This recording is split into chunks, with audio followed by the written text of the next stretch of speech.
Om Shri Sai Ram, offering my most humble salutations at the lotus feet of our beloved Bhagwan, Sri Satya Sai Baba. Dear brothers and sisters, it's a pleasure to continue this beautiful saga offering of Sai Ram Katha. As we reach the finales of few episodes, I am only filled with gratitude to Bhagwan for giving us this wonderful opportunity to peep into this beautiful journey of an avatar and take some valuable lessons for our life. And today is another such exposure which Bhagwan Ram, through Bhagwan Ram, it has been given to us. So let us continue this evening's program with our prayer, and I request all of you to please join me in. O Lord, take my love and let it flow in the fullness of devotion to Thee. O Lord, take my hands and let them work incessantly for Thee. O Lord, take my soul and let it be merged in one with Thee. O Lord, take my mind and thoughts and let them be in tune with Thee. O Lord, take my everything and let me be an instrument to work for Thee. Om Shri Sai Ram. As you have witnessed, we have traveled through the journey of an avatar, and we have seen so many beautiful destinations, so many beautiful learnings. And today is such occasion, and we have completed the story from that point, but we are going back to the last day of the war.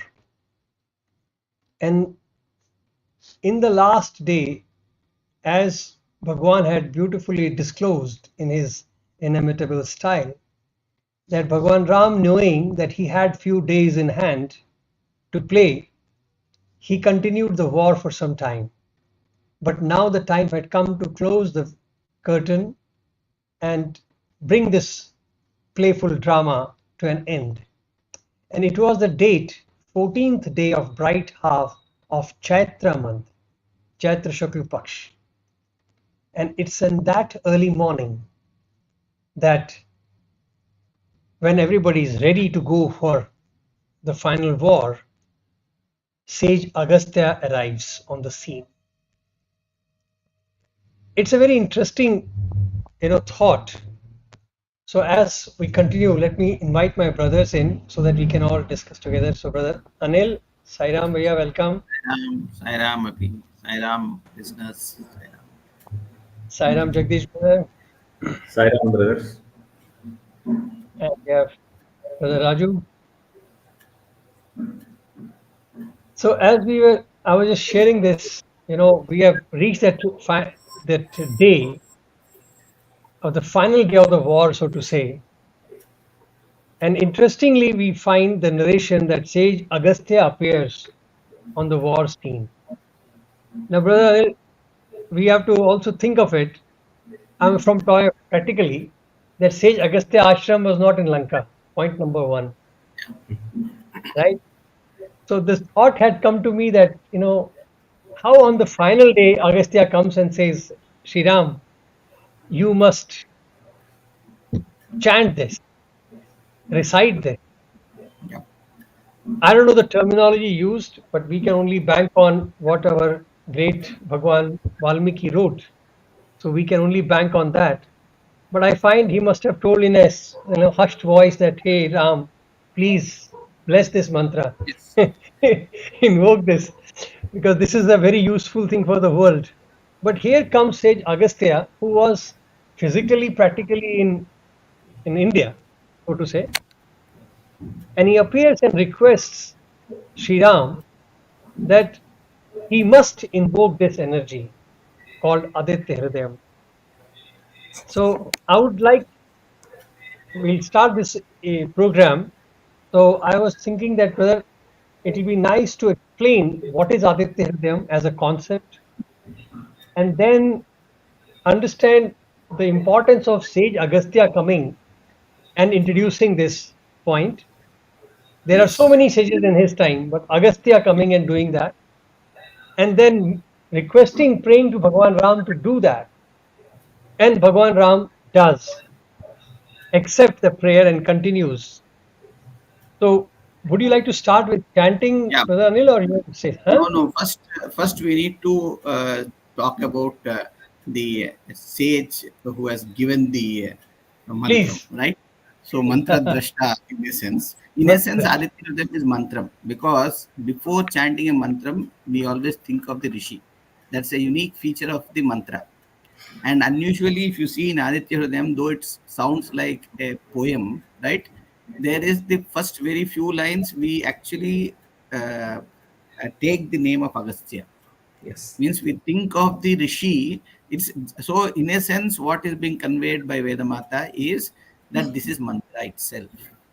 Just like for a mantra, we think about, see, when we do the Gayatri mantra, we always think of Vishwamitra before starting, right? So the Rishi has to be thought about before the mantra starts, right? So Aditya Hridayam also is a mantra.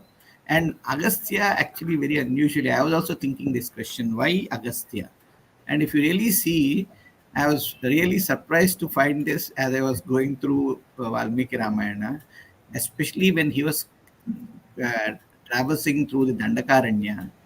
He is the only sage Lord Rama says, I want to go and meet. Mm. All others meet by chance, in a sense. Be it the Gautama, be it Rishi Singh, not Rishi Singh, that who immolates himself, no? What's He is that Rishi? so Um, Sharabhanga ityadi. Narabhanga, and Sarvanga. Raju, so many you're rishis, no? Rama meets, it almost looks like as though they are within the journey of where Rama is going, and therefore by chance it has happened, right? There's nothing by chance, of course, Lord's grace it is.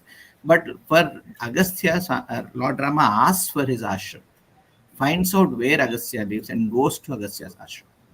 And Agastya gives Lord Rama Vishnu Dhanas, right? Vishnu. And also all the astras. And it is Agastya, sage Agastya, who tells about Panchavati, the place where Lord Rama has to go and reside, and actual drama has to begin, right? It's at Panchavati only the drama begins, right? The Ravana abducting and the whole Yeah. actual purpose of the avatar gets starts off at Panchavati, right? So you see, Sage Agastya has a very unique position in the Ramayana, also with respect to guiding Lord. It looks as though he's guiding. And in giving, at least Lord Rama puts him at a pedestal where he can guide Lord Rama. And again at the last day, he again appears because it is now time for Ravana to get mukti, right? And Lord Rama has to bestow that to Ravana, and Agastya again appears to give a very important message to the whole world through this whole incident, right? So Agastya, in essence, if you see, is a very, very unique and a very, very um, different rishi. He is means one of the Sapta rishis, right? So his stature is very different. That's first thing that we need to realize. Very, very different stature. So Agastya, and by the way, you are saying how did he travel from Dandakaranya to Lanka? Rishis used to do in our present day language teleporting, right? Could be teleporting, we can call it as. But then it is a Rishi's way of traveling, it not humans' way of traveling. So their travel is very different. Like, in fact, no, I think I should bring analogy right now as I'm talking about this. It's occurring to me in all this Kumbh Mela. We see many sadhus coming, right? Hundreds and thousands of them, and all of them disappearing in a day's time. If anywhere you see crowd, if the crowd has to disperse, it takes few days, no? But that's not the case in Kumbh Mela. I don't know whether you have observed this unusual thing happening Yes. every time Kumbh Mela happens. You know that? Many thousands of these yogis come, and within a day, less than a day, all 1,000 disappear. How is it possible? They have to walk back. If they are coming from Himalayas, they have to walk back to Himalayas, right? How is it possible? From Prayag to Himalayas, if they have to walk, it will take few days, right? But none of this is observed. So their travel is a very different travel. We can't correlate that to our present day travel, right? So all the supersonic jets also can't match their speed of travel. That's their travel. So therefore, that's beyond our way to understand right now with our limited minds. So Agastya did appear, right? And therefore, it is Agastya who has been blessed to give this mantram. It's not actually giving to Lord Rama. It is, as you said rightly, seeking Lord Rama to bless it so that the whole world gets blessed in that process, right? Benefits from it. See, if you see one strain in Bhagavata Vahini, when Swami writes about avatars, no, every act of avatar is to set an example. There's always a background thing that happens in avataric life is to set an example. They don't do a thing for the sake of doing it at that point of time. They do a thing so that it has repercussions or meaning Benefit for to the benefit to the mankind that is going to follow, right? So this is from that perspective, you see, that's why Lord Rama immediately accepts it and then takes to this, does this Aditya Hrudayam mantra. So I if you would like want, to right? add a Brother, small thing to the stature of Agastya, sir. So let me take back you. Let me take you all back to the time when the Shiva Parvati Kalyanam is happening. At that point, in fact, Shiva Parvati Kalyanam is only one such occasion where all the beings, irrespective of what jati it is, whether it is Deva, Gandharva, Manushya, Rakshasa, Ityadi, all the yonis, let it be a Tiryak or so Tiryak is the one who has a spine that is parallel to the ground. Okay. Yeah. So irrespective of its birth, all the jivas in the world were were asked, not just asked. In fact, Shiva commands them that you should be part of my, marriage. You should come and Marriage. participate. And if you don't participate, he has also given punishment. Okay, so therefore, all the jivas come and participate in Shiva's marriage. At that point, he gives a particular adesha to Agastya. He says, "You go south." So now all these jivas are coming north to attend my marriage. So the whole weight of this earth is going to shift north. So I need wow, somebody to go and balance it to the south. Okay. So that is when Agastya is sent to the south. And Yeah. that's when he goes and he actually, Yeah. huh. So that's when he goes and controls the Vindhya mountains growth, and he says, be there. He stops the growth there, Yeah. and he stays there to balance the Wait, weight not. of the whole earth. So that is the stature of Agastya. It goes on to say that he alone is equal to the tapas of the rest of the organisms on the earth. Okay, Bah. that is his Yeah, stature. So that is the kind that's of his thing. And just to Maharshi. add, even Agastya is the brother of Vasishtha. Both are actually twins. Yeah. They are Correct. born from the same pot, and they are considered to be alter egos. So that's why Rama considers Agastya as another facet of Vasishtha, who was his guru as per the avatar. That's Correct. why he allows him wow. to give that. Beautiful, This, another beautiful this, insight. Yeah. this I Very did not know. Nice. Yeah. Beautiful. Yes, sir. Please continue. Wow. Yeah. No, So, lovely. yeah. So, shall we now go to Aditya Hrudayam chanting right away, or Sure. how do we? So just one small Yes, sir. point. Yes, sir. Yes, Hello. sir. Yeah, in Satsai Vahini, Swami gives a beautiful description or explanation as to why it is called Aditya Hrudayam. Swami does not directly say it, but he beautiful. In fact, he gives the credit to Vishwamitra as the one who kind of first conceived it, and then it was Agastya who was blessed to utter it. But Swami beautifully says, he says, the sun Buddhi is considered to be mind. Buddhi is equated to mind. Moon. Moon. And No, moon no, Buddhi receives is it. equated to Manas, Buddhi is Manas is equated to sun. equated to the mind. Mind is Yeah. equated to moon. Buddhi is equality. Yeah. No, Swami is making an analogy. I'm just quoting the analogy. Swami Okay. says, Buddhi, just like the moon, receives its light from Atma, the sun. So when sun appears in the sky, sun has no obligation to do any duty. Sun shines as his nature. Sun is self-sustaining. Sun does not need anything. The mere act of sun appearing quells darkness. So that is why Atma is Aditya. Correct. And where does this Atma shine? Swami says it happens in Hrudayam. Krut plus Daya. So that, and Krut means the support of everything. When it is supported by compassion, limitless compassion, when what is it?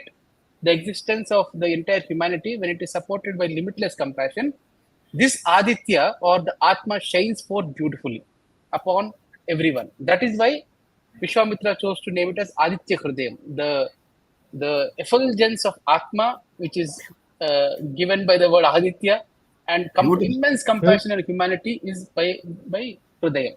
That's what Swami says. Beautiful. Yes. Really, in fact, So if you see, no, Swami, I think quoted this in number of discourses. If you look at sun, he is in a very selfless manner. He burns himself and gives light to the whole universe, right? So that limitless compassion, no, is how true for sun god. It's constantly limitlessly flowing, that compassion. And that is why that statement when Swami said limitless compassion, the one entity that we can see in this universe in Pratyaksha is sun god. Limitless compassion. Every time we look at it, we can realize that here is the Lord who is in essence burning himself to give. It's that's not the right word to say, but I don't have any other vocabulary to use, but to give us, to sustain the whole of the universe, the whole But mankind and the whole so, universe. See, you know, limitless compassion part there, right?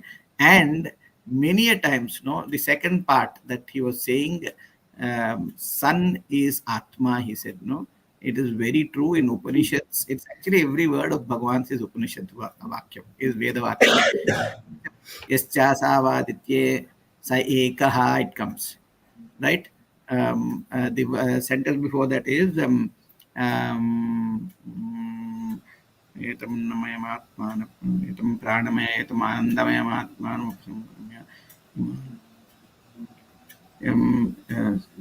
sayaschayam purushe yaschasavaditye sa ekaha, right? Even in Ishavasyopanishad, same thing comes. Hey Surya, if you withdraw all your Rashmi, the one who is behind you and the one who is within me, one and the same, right? So the Atma is one and the same.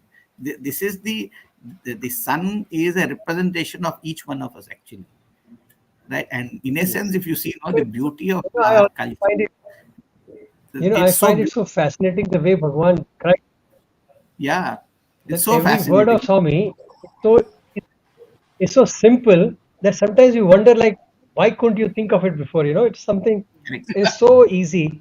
When he says Yeah, sun doesn't do anything, just by appearing, he does, everything happens. correct. So it's such a Upanishadic dictum, which we talk about, like Atma does nothing and everything happens. See, this concept is so big, but when he says sun did not do anything, it just appeared. So but by appearing sun, light is there, energy is there, heat is there. So it makes No, perfect sense. actually, no. It is a simple See, all of example. us, Abhi, all of us know we're fortunate to really see this. One is seeing the sun god. The other one is we actually saw this happening in when Swami was there physically. Swami used to just come and give darshan. Everything used just to be there. happen naturally, Yeah, right? very Everything used to happen naturally. He used to just come and maybe sit in Kulwant Hall stage. That That's all. Everything used to happen. It's just so naturally things used to fall in place. Everything used to happen, and everything is so natural flow, right? I think that is the beauty of how an Atma, the Paramatma functions really. It's wonderful, Okay. meaning. So brother, let's start with the chant then, and then we can take the floor. So can I Okay. request everybody else to mute themselves? So brother Anil, you can chant now. Sure. Okay. ॐ ततो युद्धपरिश्रान्तं समरे चिन्तया स्थितं रावणं चाग्रतो दृष्ट्वा युद्धाय समुपस्थितं दैवतैश्च समागम्य द्रष्टुमभ्यागतोरणम् उपगम्याब्रवीद्राम मगस्त्यो भगवान् राम राम महाबाहो शृणु गुह्यं सनातनम् येन सर्वानरीन् वत्स समरे विजयिष्यसि आदित्यहृदयं पुण्यं सर्वशत्रुविनाशनम् जयावहं जपेन्नित्यम् अक्षय्यं परमं शिवम् सर्वमङ्गलमाङ्गल्यं सर्वपापप्रणाशनम् चिन्ताशोकप्रशमनम् आयुर्वर्धनमुत्तमम् रश्मिवन्तं समुद्यन्तं देवासुरनमस्कृतं पूजयस्व विवस्वन्तं भास्करं भुवनेश्वरं सर्वदेवात्मकोऽह्येषा तेजस्वी रश्मिभावनः एष देवासुरगणान् लोकान् पाति गभस्तिभिः एष ब्रह्मा च विष्णुश्च शिवस्कन्दः प्रजापतिः महेन्द्रो दनदः कालो यमः सोमो ह्यपाम्पतिः पितरो वसवः साध्या हिष्विनौ मरुतो मनुः वायुर्वह्निः प्रजाः प्राणा ऋतुकर्ता प्रभाकरः आदित्यः सविता सूर्यः कखः पूषा गभस्तिमान् सुवर्णसदृशो भानुष्वर्णरेताधिवाकरः हरिदस्वः सहस्रार्चिः सप्त सप्तिर्मरीचिमान् तिमिरोन्मथनः शम्भुस्त्वष्टा मार्ताण्ड अंशुमान् हिरण्यगर्भः शिशिरस्तपनो भास्करो रविः अग्निगर्भोदितेः पुत्रः शङ्कः शिशिरनाशनः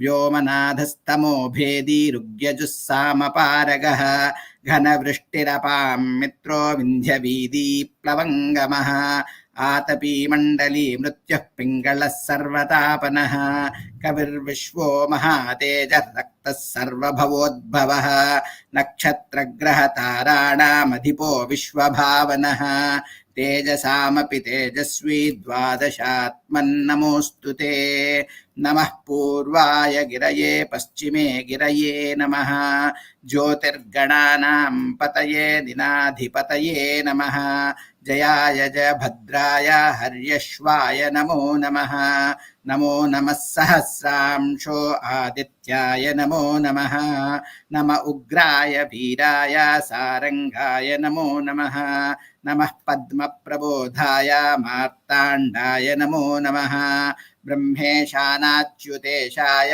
सूर्यायादित्यवर्चसे भास्वते सर्वभक्षाय रौद्राय वपुषे नमः तमोघ्नाय हिमघ्नाय शत्रुघ्नायामितात्मने कृतघ्नघ्नाय देवाय ज्योतिषां पतये नमः तप्तचामीकराभाय वह्नये विश्वकर्मणे नमस्तमोभिनिघ्नाय रुचये लोकसाक्षिणे नाशयत्यैष वैभूतं तथैव सुजति प्रभुः पायत्येष तपत्येष वर्षत्येष गभस्तिभिः एष सुप्तेषु जागर्ति भूतेषु परिनिष्ठितः एष चैवाग्निहोत्रं च फलं चैवाग्निहोत्रिणां वेदाश्च क्रतवश्चैव क्रतूनां फलमेव च यानि कृत्यानि लोकेषु सर्व एष रविः प्रभुः एनमापत्सु कृच्छ्रेषु कान्तारेषु भयेषु च कीर्तयन् पुरुषस्कश्चित् नावसीदति राघव पूजयस्वैनमेकाग्रो देवदेवं जगत्पतिम् एतत् गुणितं जप्त्वा युद्धेषु विजयिष्यसि अस्मिन् क्षणे महाबाहो रावणं त्वं वधिष्यसि एवमुक्त्वा तदागस्त्यो जगाम च यथागतम् एतत् श्रुत्वा महातेजा नष्टशोको भवत्तदा धारयामास सुप्रीतो राघवः प्रेतात्मवान् आदिख्यं प्रेक्ष जत्पातु परं हर्षमवाप्तवान् त्रिराचम्य शुचिर्भूत्वा धनुराधाय वीर्यवान् रावणं प्रेक्ष हृष्टात्मा युद्धाय समुपागमत् सर्वयत्नेन महता वधे तस्य धृतोऽभवत् अथ रविरवदन्निरीक्ष रामं मुदितमनाः परमं प्रहृष्यमाणः निशिचरपति संक्षयं विदित्वा सुरगणमध्यगतो वचस्त्वरेति इत्यारुषे श्रीमद् रामायणे वाल्मीकिये आदिकाव्ये युद्धकाण्डे आदित्यहृदयन्नाम सप्तोत्तरशततमः सर्गः। Om Shanti Shanti Shanti.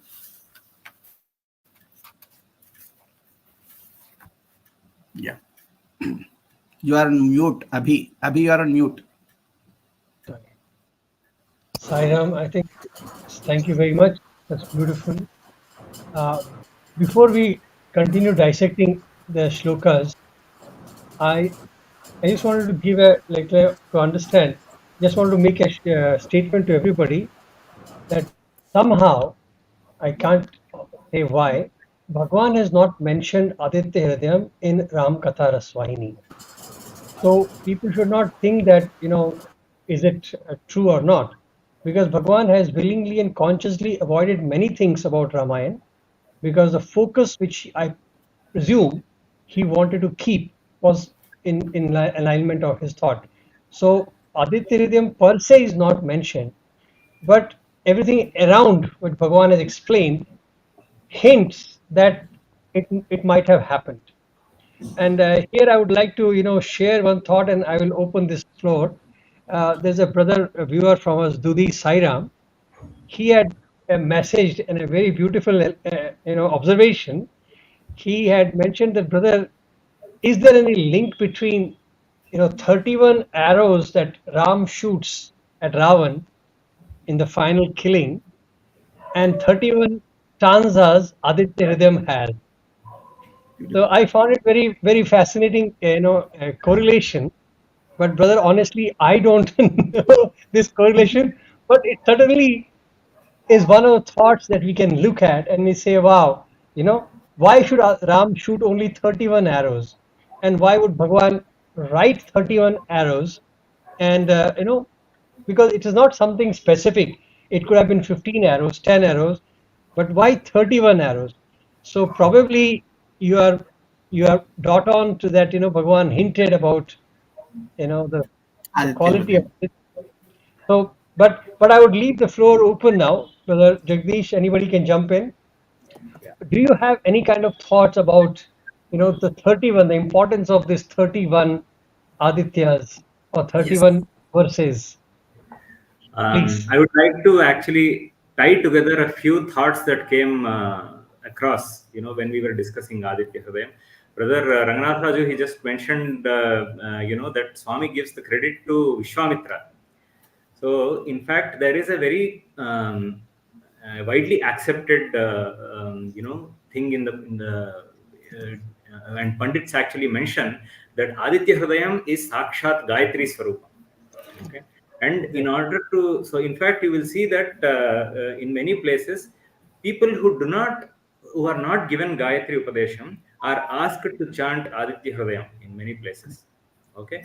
So that is actually a direct correlation. Okay. And many Pandits also, mention that, whenever there is a particular sarga, so in Ramayana, you have, kandas, which are, 6 kandas or 7 kandas if you include the Uttarakanda. And each kanda is divided into sargas, like we all know, right? That's the Valmiki Ramayana, that's how it functions. And, each of these sargas are, and I think, I'll also try to take you back to one of our previous episodes where we spoke about how Gayatri Mantram has been embedded into the whole of Ramayana, where every 1000th shlokam, approximately speaking, every 1000th shlokam actually is starts with one of the syllables of the Gayatri Mantra. So 24 syllables in the Gayatri Mantra correlate to 24,000 shlokas in the whole of Ramayana. And there also, many of these Pandits, they mention that wherever there is a shloka that is starting with Tataha, you have to accept and you have to take it for granted that this is Mantra. having some kind of a mantra inside it.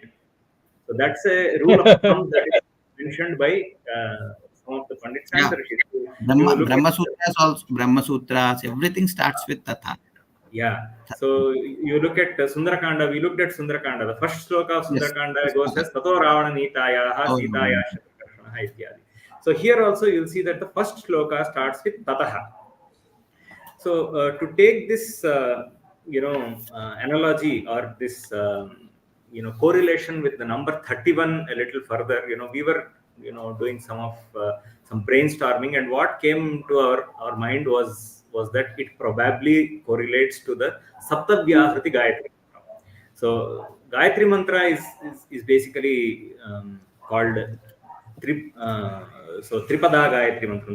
That's the one that is normally done as a Upadesham, where the three Vyahrutis, Bhuhu, Bhuvaha, Suvaha are spoken about. But there is also a Sapta Vyahruti Gayatri Mantra, which is used in Pranayama, Ityadi, these kind of kratus, where there Can are you say it slowly? What is it? Sapta Vyahruti. Sapta Vyahruti. Okay. Vyahruti Gayatri Mantra, where there are where there are 31 syllables. Okay, if you include the Vyahrutis. So there are 7 What is Vyahrutis. Vyahruti? What is Vyahrutis? What Vyahruti is Vyahruti? actually, in a way, it corresponds to the lokas. Okay, so if you take Bhuhu, Bhuvaha, Suvaha, which are the 3 lokas, Bhuhu, our lokam, and then the Rishi lokam, and then the Deva lokam. That's the kind of arrangement that has been done in Bhuhu, Bhuvaha, Suvaha.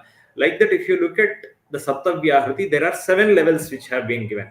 Okay, Bhuhu, Bhuvaha, Suvaha, Mahaha, Janaha, Tapaha, Satyam. Okay, so these are the 7 Vyahrutis that are corresponding to the 7 lokas over there, and these 7 plus the 24 syllables in the Gayatri Mantra make it 31.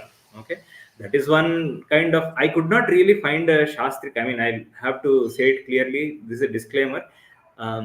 This is a very nice, correlation that brother has found out. Brother Sai Ram has found, but there is no Shastrik backing to what I'm saying. But probably this is the nearest we get to the Gayatri Mantram, to the Saptavyahruti Gayatri Mantram and the 31 syllables correlation that we can probably talk about. But I can do further. I mean, I have been, in fact, from the last time we spoke to brother, have been seeing if there is any other correlation that is possible, but I could not find any Shastrik backing to that.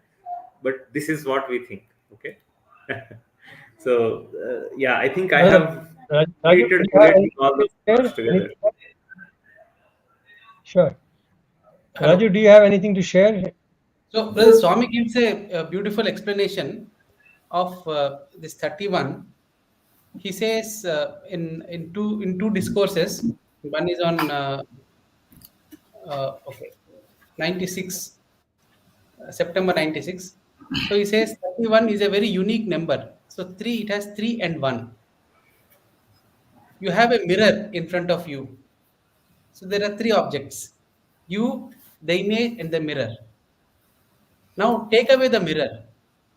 As per arithmetic, is 3 minus 1, it should be 2. But now the minute you take away the mirror, how many exist? It's only 1.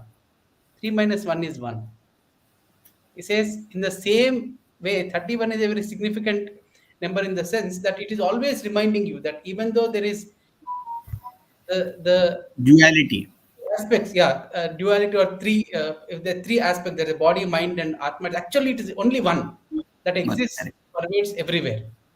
And he says just like the mirror makes 1 into 2, this number always kind 1 of into 3, not 1 into 2, 1 into 3. Mirror 1 into makes it 1 into 3.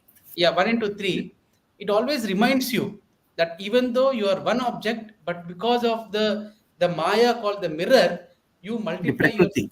3 or into the world that you see Yeah. around. 3. And when Rama shot that 31, it is in some sense actually is indicating that he has destroyed that Maya. That Beautiful. it is not three, it is not one, it is only Beautiful, beautiful. supreme. Actually, if we correlate that to Aditya Hrudayam, no, there's a fantastic correlation because no sun. Just now we discussed the sun. We always correlate it to our own Atma, right? Vedamata always in many this one it comes that the this question no that who is the one, what is the power that runs the sun, what's the power that runs this body, right? It's one and the same. So Atma and sun are constantly correlated.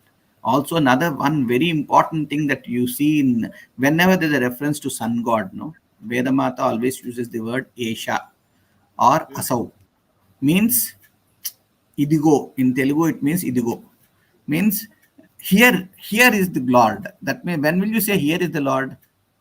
He's Pratyaksham. He's When here. it is Pratyaksham. You get my point? See, we will not, that word is not used for any other god, Esha or Asau in Vedam, other than sun god. That is because sun god is Pratyaksha Daiva. Even in Aditya Hridayam, that Esha keeps coming, right? So Aditya is Pratyaksha Daiva.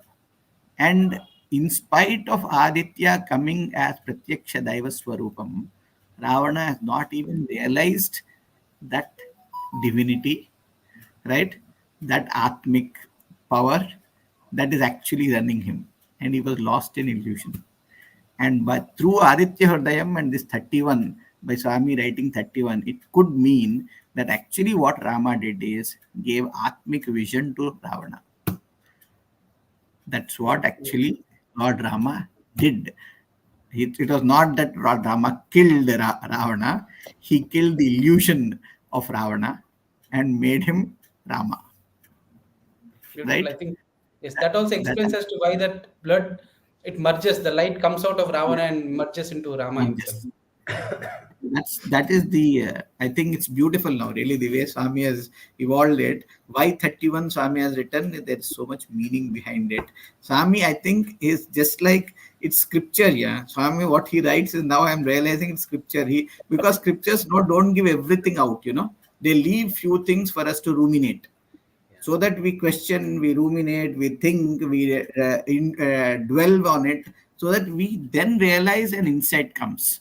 See how Swami has written deliberately, avoiding Aditya Hrudayam, writing 31, which no Beautiful. other Ramayana writes about this 31 arrows, right? He is to make us, it is actually, therefore, Ram Katha Rasvahini is a scripture, is to make us ruminate, is to make us really dwell into it, right? To make us, unless we do that, that means that unless that madhana, that questioning, that attitude of inquiry is there, no effort, sadhana is there, we can't really understand what Swami says or does. That's what it is. Really beautiful, really wonderful. It's amazing. Amazing. So just to add, in fact, this Onam Day, there is this one beautiful discourse that was played in which. So why I'm saying this is, if you take instance, if you draw the instance from there and connect it here, Swami starts the discourse saying that Bali was annihilated. The Correct. discourse starts in a very dramatic way that Bali was annihilated, and then he goes on to say, "But what do you mean by Bali being annihilated?" He says, when the small Vatu in the short dwarf came and sought those three steps, and when Bali offered, and before that, Swami goes on to explain how that lineage is known for sacrificing. He says his grandfather Prahalada was known for sacrificing, and then his son Virochana, and then Bali. And he says the real sacrifice is not the sacrifice of world, but sacrifice of your identity. And says Bali has sacrificed when Bali said, "I am giving myself," or "I am giving it to you. I am sacrificing myself." So the idea of Bali, the idea of the small Bali disappeared. He gave up himself to Vatu. That is when he began to see Vatu everywhere. Vatu, that short dwarf Vatu is actually seen across the sky in every inch of the land. And all that Vatu had to do, Swami says, when the third foot was put down, Bali was sent down. Swami is actually not figuratively that Bali was not sent down. What Swami is saying is that this individual identity called Bali was pressed down. And the true eternal Bali was actually the one who was standing, the real supreme self without Maya. Bali was thus Beautiful. eliminated. Now, if you take the same line and put, as you said, Ravana was killed. Probably the individual identity of Ravana was decimated, and Ravana probably would have had that the divine blessing of realizing his own self. From three, he came to one. Yes, yeah, beautiful. Yeah. No, Three. from three, he came to one. Beautiful. Okay, let me take you now through the Aditya Hridayam shlokas proper one by one.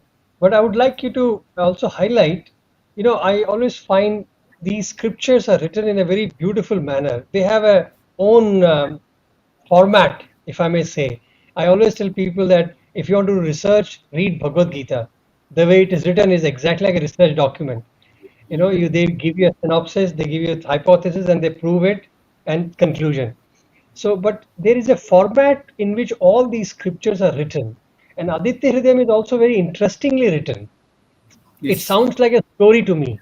If you read it, it sounds like a story that sage Agastya came and then told Ram. Even that is part of 31 shlokas. So that is Yes. very interesting that even the even invocation of thought of Aditya Hridayam becomes Aditya Hridayam.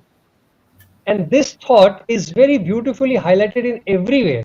Even in Ramayana, when we read, I find it the same way. Even the thought of Ramayana becomes part of Ramayana. Somebody praying to Bhagavatam story becomes part of Bhagavatam. So it is a very beautiful, way of writing, which is not normally today we find. So I would like you all to take us through that journey. So let me take you through the slides one by one so that we can look at it each shloka in a one manner. So like the starting shloka, as you said, it starts with Tato Yuddha Parishantam. So the meaning it goes Yeah. in a word by word. Then seeing Sri Ram standing and thinking of the war, duly prepared, Rishi Agastya came with Devatas to witness the war with Ravana and spoke as follows. See, imagine this is a part of. So, Here, in a sense, no, your question is answered. How did Agastya from Dandakaranya land up in Lanka? He came along with Devatas. He didn't come alone, right? So Devatas, you know how they travel. They are light, right? Light travels at the speed of light. So Agastya came along with Devatas means he traveled at the speed in a light body or at the speed of light and came there. That's also see the answer is right there. Yeah. So to add one more but thing, right? So wherever this tataha and tato yuddha parishrantam etc. comes, you'll also, I mean, bringing you down to a more mundane level, where you can also appreciate the way the shaili of Valmiki Maharshi, he actually brings the whole, the scene in front of your eyes. So in fact, he's saying tataha yuddha parishrantam because there is background to it. So in fact, in the previous sargas, like we discussed in the previous episodes, there Bhishana Yuddha is happening between Rama and Ravana. So Ravana has been defeated once. He has gone back, defeated, and then he scolds his charioteer for actually taking him out of the battlefield, so that he fights. I mean, his charioteer did his dharma. He did the right thing by taking him away because he is protecting his master. But he scolds him because he's very angry at him that now people will think I'm a coward that you have taken me out. And then the charioteer, he actually he explains to him. So in fact, all these things happen anyway. To cut that part of the story short, so he is, by just saying tato yuddha parishrantam, Valmiki Maharshi is actually bringing all these things that have happened in the war fresh to your memory. Okay, that is the scenario in which this whole Aditya Hridayam is being presented. Okay, so that is the Rachana Shaili of Valmiki. I mean, he's not called Adi Kavi just like that. He's the first of the Kavis. So that's why And actually, when you said this, no, I'm just thinking, this was the first Bhagavad Gita in a certainly. sense, right? Because in the war zone only, the thing that has been presented was Bhagavad Gita, right? Hmm. And in the war only, what is being presented is Aditya Hridayam, Yeah, good. Yes, and right? beautiful. Yes, and just to add also that the word, the thinking, the chinta, is actually very associating Rama with the process of thinking. It's actually very significant illustration in the sense. Swami in one of the Radio Sai brothers once, the brother was, he was ecstatic that Swami blessed him. Swami gave a beautiful opportunity interview room, and he was saying that Swami, just like your mind, my mind is also very filled with love. He was of that expression that, just like your mind, my mind is also filled with. He almost said it, and then Swami immediately cut him in that emotional flow. Despite of being that emotional, Swami would not generally cut that phase. He would allow the emotions to pour, and then he'll correct. But Swami abruptly cut him and said, "Hey, no mind, Swami, no mind. Swami has no mind." Basically, in Telugu, Swami saying, "Mind entra Swami ke. What mind is for Swami? It is a supreme self. So there is no, it doesn't need a mechanism to express itself. Because of, the supreme self is thinking, where Valmiki also beautifully is indicating that, and he's using the word devatas. So if you take this thought and go to what Trijata tells Sita, that mother Sita, he is not able to annihilate, or rather he is waiting for the right moment, because all the time he is thinking of you, Ravana. You are in Ravana's thought. That thinking of Ravana is, it has become sacred by having you in his thoughts. That's why Rama is waiting for that thought process to end so that he can annihilate. It's a very, very subtle indication that we are getting that. And if you take Swami discourse, Swami says, Sun God is the only, very clearly Swami says, Sun is the only one who is capable of directly affecting your thought, in spite of Moon being equated with your manas, but Sun is the one who can directly affect your thought. And essentially, in a very sublime manner, I think probably Agastya has come in now to play the role that he is telling Sun God, please make sure that this Ravana fellow, at least for a few moments, forgets about Sita so that our Rama can annihilate him. I think that thinking and Devatas is a very clever way Raju, of indicating. And another you perspective to brought this this thought. is, no, No, one, I want to, one last word on that Chintayami, right? The perspective, another perspective that we can take is Lord Rama, till he annihilated Ravana at a physical level, annihilated Ravana, right? Lord Rama is acting as a human, because that is the boon that Ravana has, right? No. So Lord Rama cannot show his atmic nature, right? He has to act as a human till Ravana is annihilated. So, tato yuddha parishyantam samare chintayastitam is, this chinta will continue till Ravana is merged, right? Yet another perspective is, till the devotee is merged into the Lord, the Lord has chinta for the devotee. We think one only minute. we have chinta for the devotee. Yeah. Lord also has chinta for us, right? So, so in that Well, sense of love, Lord Rama also has, because finally Ravana also is a devotee. See, Shiva's devotee, Vishnu devotee is all, there's no difference, right? He's also a devotee, finally. Okay. So devotee has to be taken back, pardoned about all his mistakes, and then finally given Sayujya, right? So that chinta is there. When will this happen? How will I make it happen? Right? no, That is Brother why Anil, let me add here, because Raju, you trigger a thought in me, because I also heard Swami saying no mind, because obviously when you're working from an atmic plane, there is no mind. That's why he gave us constant integral awareness and not mindfulness. His concepts are always from consciousness level.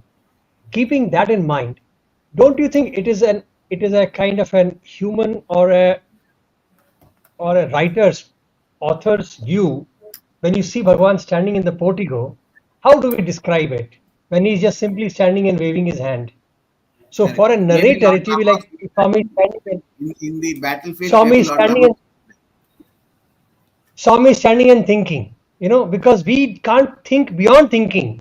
Our capacity to evaluate, to extrapolate God is that he must be standing, so thinking. because we can't imagine a state of being silent but not thinking. Because for humans, it is that limited comprehension of mind that we are forced to think only thinking is the thought. Whereas God does not think, but He is being. And in that state of being, He is in the constant oneness with the Supreme of Himself. So I don't know what word can be used.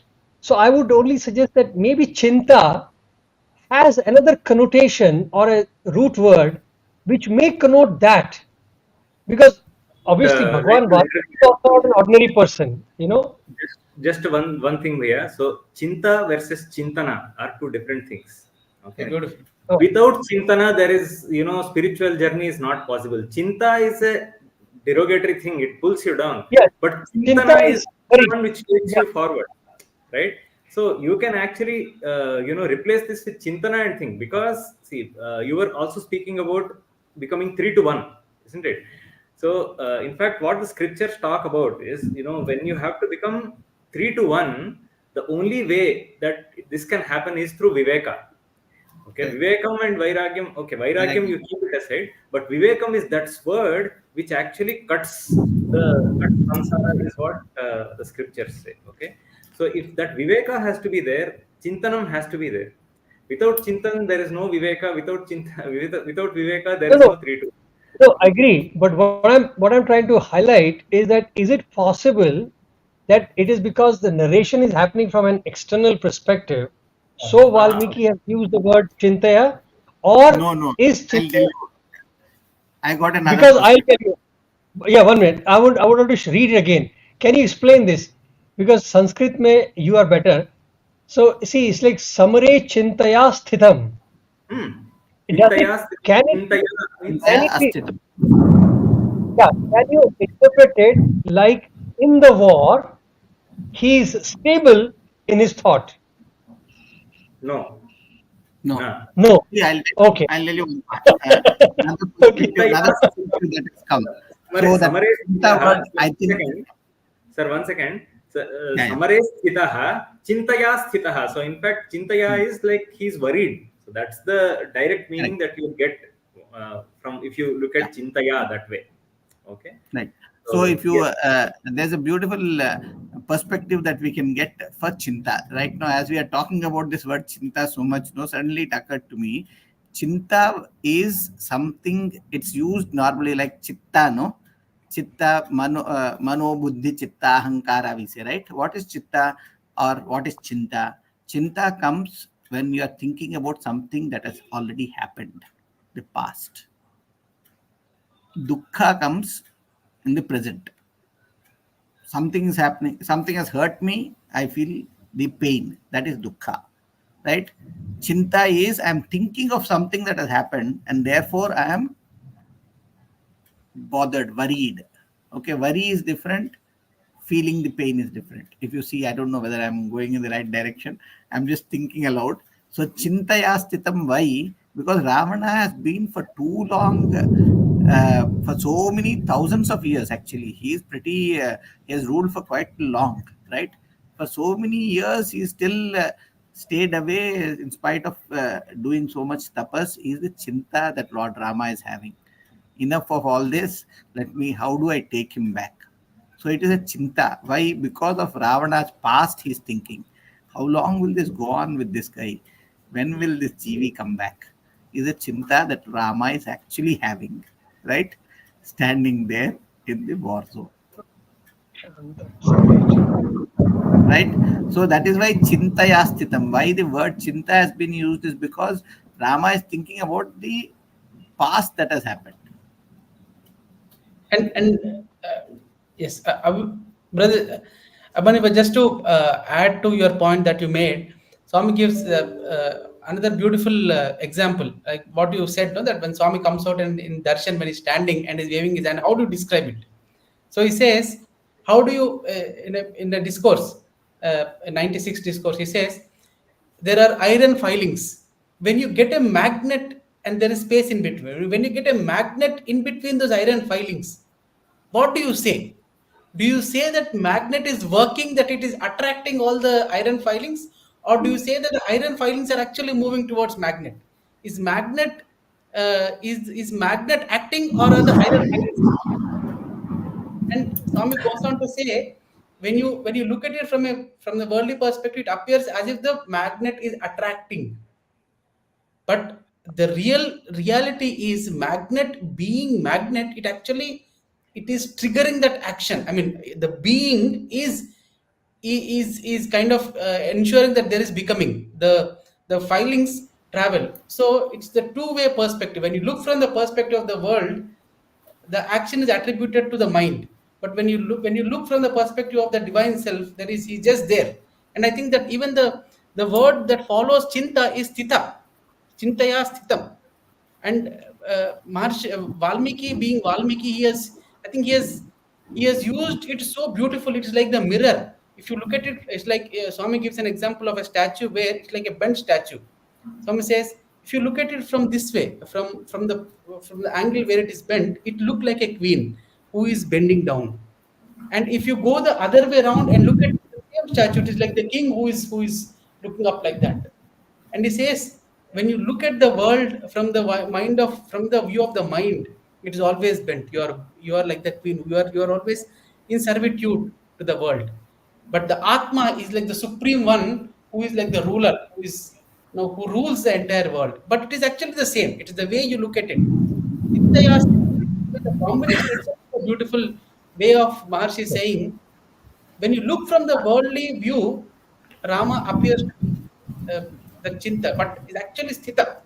There's nothing that can disturb him, like the magnet, ever present. Great. I move on because one shloka itself will take the whole time. Okay, let me take the next shloka for you. One word, Okay. not one slow. One word is taking that much time. Yeah, Ram Ram Mahabhav. This one, O mighty armed Sri Ram, hear this eternal sacred mantra, Aditya Hrudayam, which will enable you to win against all the enemies in war. Interesting. Yeah. So in fact, this is one of my favorite shlokas for the way Agastya actually addresses Rama. So it's like, you are addressing somebody very close to you. Hey Rama, Rama, that kind of a thing. Okay, Rama, Rama, Mahabaho. Hey, that kind of an expression. So it's very close to him. That's why he says Rama, Rama, Mahabaho, Shruguhyam Sanatanam. Yena Sarvan Arin Vatsa. He is calling him Vatsa. Vatsa is like a son. Son. Vatsa. Okay. He says, O Vatsa, O Rama, Mahabahu. He is calling him Mahabahu, the one with mighty arms. Okay. Shrunu Guhyam. Guhyam is basically a secret. Okay. Shrunu Guhyam. Listen to this secret, which is Sanatanam. Okay. So, like we said, either Vishwamitra or Agastya or anybody are just mantra drashtas. But the mantra itself is Sanatanam. It's there. It's there forever. It is like the Paramatma's breath. It is Vedam itself, which is the breath of the Paramatma. So it has been there forever. So it is Guhyam Sanatanam. Yena, okay, by listening to which or by practicing which, Sarvan Arin Samare Vijayishyasi. So by practicing Yena, so with which you can win over all your enemies. Okay, internal, external doesn't matter. You can win over all your enemies. Okay. Aditya Hrudayam. Then he introduces what this mantra is. He says, Aditya Hrudayam Punyam Sarvashatru Vinashanam. So he says, this is the mantra which is called Aditya Hrudayam, and it is Punyam. It gives you Punyam, and it does Sarvashatru. It destroys all your enemies. Sarvashatru Vinashanam. Jayavaham Japen Nityam. So if you Japen Nityam, so when you do Japa of this mantram every day, Nityam, Jayavaham, he says it brings you victory. Jayavaham Japen Nityam Akshayam. So what is the kind of Jayam that you get? It is Akshayam. Okay. Akshayam Paramam Shubham, he says. Okay. So the kind of the Jayam or the victory that you get is endless victory. Okay. So it's not that today you win and tomorrow you lose. Okay. it is an endless victory that you get. Akshayam, Paramam, and Shubham. Shubham and Shivam. There are 2-3 kinds of pathas of Aditya Hrudayam. Akshayam, Paramam, Shivam. Akshayam, Paramam, Shubham mean the same thing. Okay. So this is the Paramam kind of Jayam that you are going to get. Okay. Akshayam, Paramam, Shivam. Okay. So you will actually means here it's going to take you to the Paramatma. That's so what we have been discussing, no? Mukti Pradata Rama is going to become now, right? But one very unusual thing, if you observe, I think after the next slokas we can discuss. Go ahead. Sir. Okay. Okay. So, brother, just in this context, Swami gives what we just discussed earlier, Aditya Hrudayam, which is the Swami's definition of Atma being the effulgence. And Swami identifies in that Shatru Vinashanam, Swami gives 5 main enemies, because through Atma Jnana, or through that knowledge of the self, what are the 5 main enemies which Swami says? The minute you know yourself, 5 things disappear. That is the 5 Shatrus. Avidya, Asmita. Avidya is to not know, which we all know. Asmita is the ego. And Raga, Dvesha, and Abhinivesha. Abhinivesha is fear of death. Avidya, which is that you do not know, the avidya. Then Asmita is the false ego, the false sense of identity. Raga, Dvesha, and Abhinivesha, the fear of death. Abhinivesha is fear of death. These 5 are the enemies that instantly disappear. And when he says the Shatru Vinashanam, and after that, if you also look at those last line, which Brother Jagdish has beautifully explained, is a very poetic way of saying your eternal self. I mean, which is always ever present with you, which is Shivam, which is Param, which all, and in Swami discourses, all these words are actually used to describe Atma. Ekam Nityam Vimalam Achalam Sarvadi Sakshibhut, and most of these are synonyms of Atma, or the Supreme Self. I think very beautifully Agastya is talking about that supreme knowledge, quoted as Aditya Hrudayam. Wonderful. Okay, let's see the next one.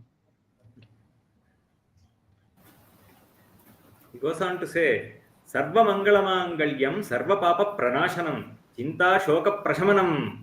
Here he says, Chinta Shoka Prashamanam, Ayurvardhanam Uttamam. Okay. Here it has come. See, Chinta and Shoka. Shoka is present, Chinta is past. Yes. Yeah. Sarva Mangalamangalyam, Sarva Papa Pranashanam. So, in fact, this Aditya Hrudayam, it bestows Sarva Mangala on you. So, all kinds of Shubham it bestows. Sarva Mangalam, Sarva Mangal Mangalyam, Sarva Papa Pranashanam. So, it destroys all the sins. Chinta Shoka Prashamanam, Ayurvardhanam Uttamam. So, it says it destroys your Chinta and Shoka. Okay. Your worries and Chinta Shoka, and also your sadness. Okay. It destroys them. Prashamanam. And he's saying Ayurvardhanam Uttamam. So, it improves your. So, in a way, he's saying, do not have too much stress. It brings down your life expectancy. So, reducing stress is what he's talking about, right? Okay. Rashmimantam Samudyantam Devasura Namaskritam. So, now he is actually starting to describe. So, till now he was, actually telling you what benefits it brings you. Yeah. So, now unusual part here. Normally, Falashruti, we get it at the end, right? And here the Falashruti is right at the beginning. Is in both places, in fact. You will also see it later. In both places, correct. Yeah. But it starts off with Falashruti. It's actually giving you the motivation to chant Aditya Hrudayam on a daily basis. That's one unusual aspect of Aditya Hrudayam. Yeah. So now he is going. And here one important thing, I want to bring everyone's notice to is something that as I was reading through this and I was thinking about it, it just kind of flashed. I was just thinking, see, there's no need for Sage Valmiki or Sage Agastya or Vishwamitra or Adi Shankaracharya to bluff, right? There's no need for them to tell a lie, right? So when they say Sarvamangala Mangalyam Sarva Papa Pranashanam, if you really believe this, no, we are not fully believing. At least I was thinking I'm not fully believing it. See, like that Shiva Panchakshari Stotram we chant, no Nagendra Haraya, right? If you chant it in Shiva Sannidhi, you will get Sahijyam. You will get Shiva Sahijyam. Is Adi Shankaracharya mentions. If you really believe in that, no, we have chanted it right in front of Bhagavan, right? In Shivaratris. Okay. So, see, the thing is, at what stage should we be, and why is it that we are not there? I was just looking at myself. This is not to include everyone here in the discussion or listeners. And I was just thinking, we are not actually believing the scriptural statements. A simple statement like this should actually set us, give us. It's already in many ways. Vedamata has given so many things for us to save ourselves, provided even one of them if we take, we save ourselves, provided we believe in it and do it properly. And here I want to bring in one very unusual part before we go further. This is something that I think everyone should realize, especially in the present day world. No, see, Draupadi, this I was just fortunately it just again Swami's grace. I was just putting on something and it went into some Puranam Pravachanam by one of the I think it was Samavedam Shanmugha Sharma or Malladi, right? And he certainly mentioned Draupadi when she was asked to take that the wine to Kichaka, no? She was in the kingdom of Virat Raja, and because he insists that Draupadi should get it and give it to Kichaka, they can't say no. So they finally convinced Draupadi and sent. You know whom Draupadi prays to?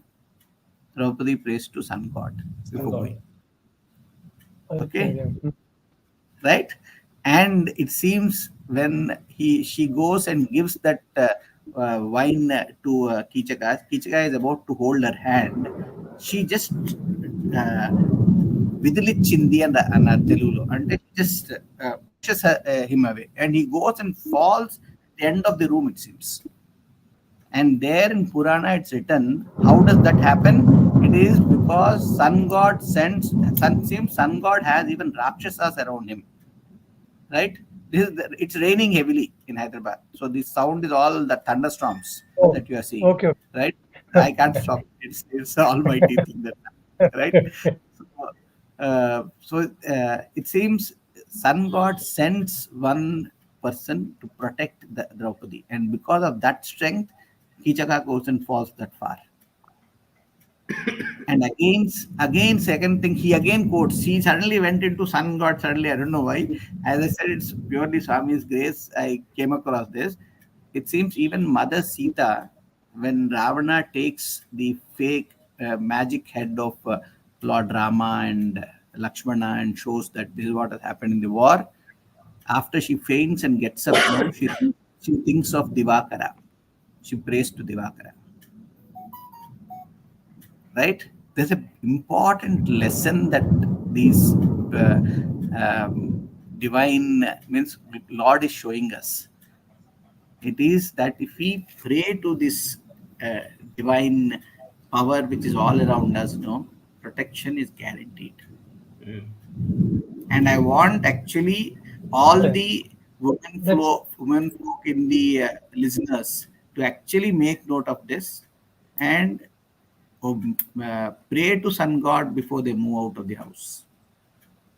This should become a habit, because then it will protect. See, earlier it was not that Kichakas were not there in earlier yugas. Kichakas were there then, Kichakas are there now, right?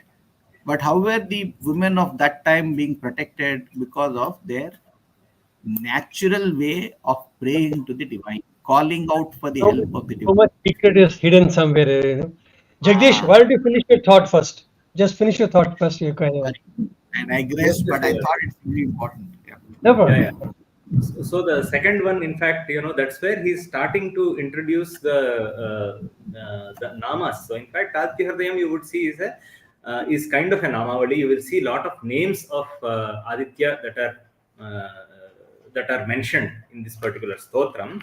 So in fact, starting in the sixth shloka, that's where you will see that all the names start coming.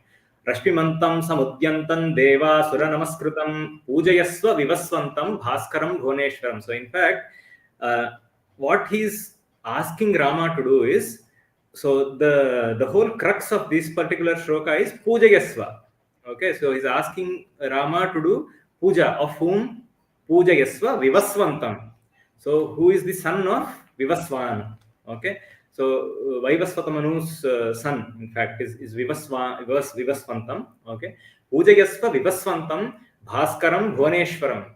And to add to this, he also is giving some other names of Surya, which are Rashmimantam, Samudyantam, Devasura, Namaskritam. So what kind of sun god is he? What kind of Surya is he? He is Rashmimantam. So he's a brilliant one. Okay, he is some Udyantam. So the one who rises. Okay, who always rises in his spiritual endeavor. So he's always rising.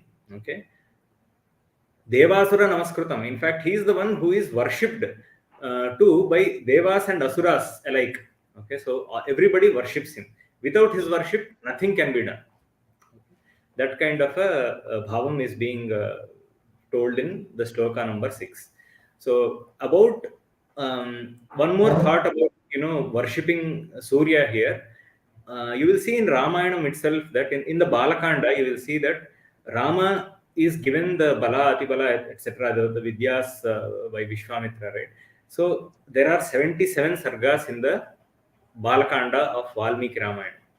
Out of that, at least in 50 of the sargas, you will see that it has been mentioned that Rama slept for the night in a particular ashrama. They woke up, Vishwamitra, Rama and Lakshmana, they wake up in the morning, they do Sandhyavanam.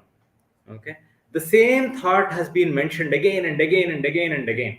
Okay, and you will also see Maharshis like Tyagaraja Swami, etc., who some of in one of his kritis, Tyagaraja Swami says Suryani Maravadu.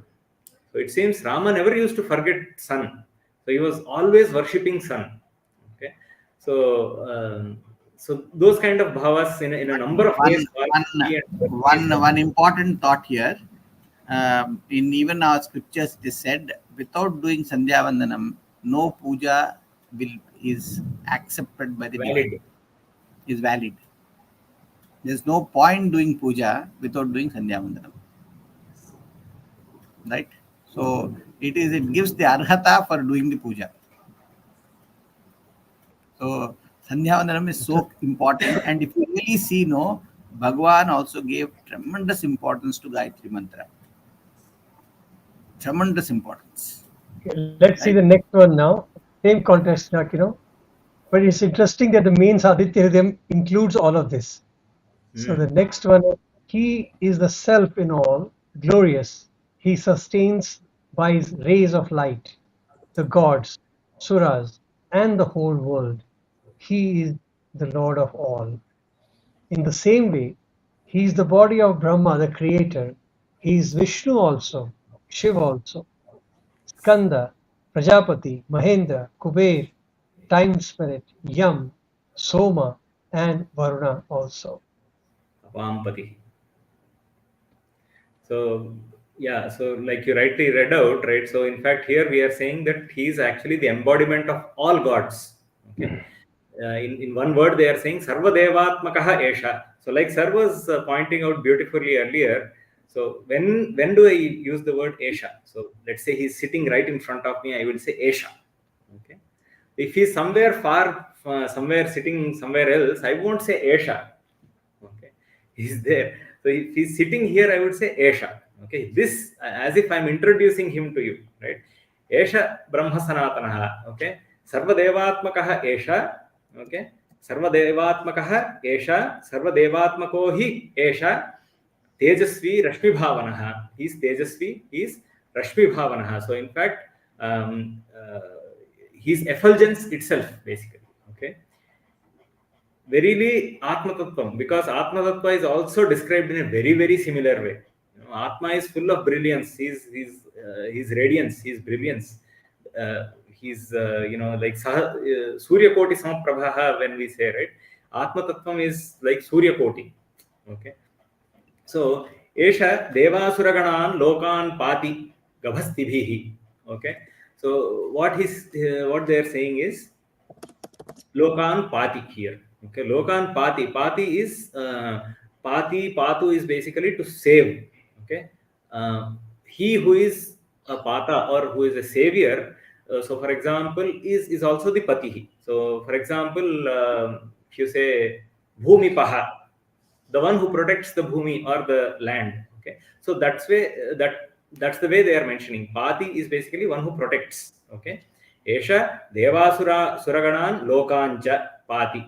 Okay, Gavastibhihi. Okay, Sarva Devatmakaha Esha. So in fact, he protects everyone is the bhavam that they are presenting here.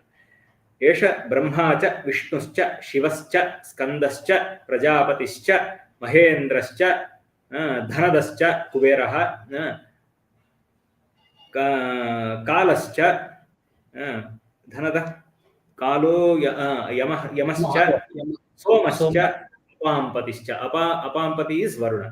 So the disha, the Chaturdisha. So in fact the Ashtadikpalakas are being mentioned. So once they have mentioned the Panchalokapalakas, then they are mentioning the Dikpalakas also. Okay, and all of those devatas are there in Aditya.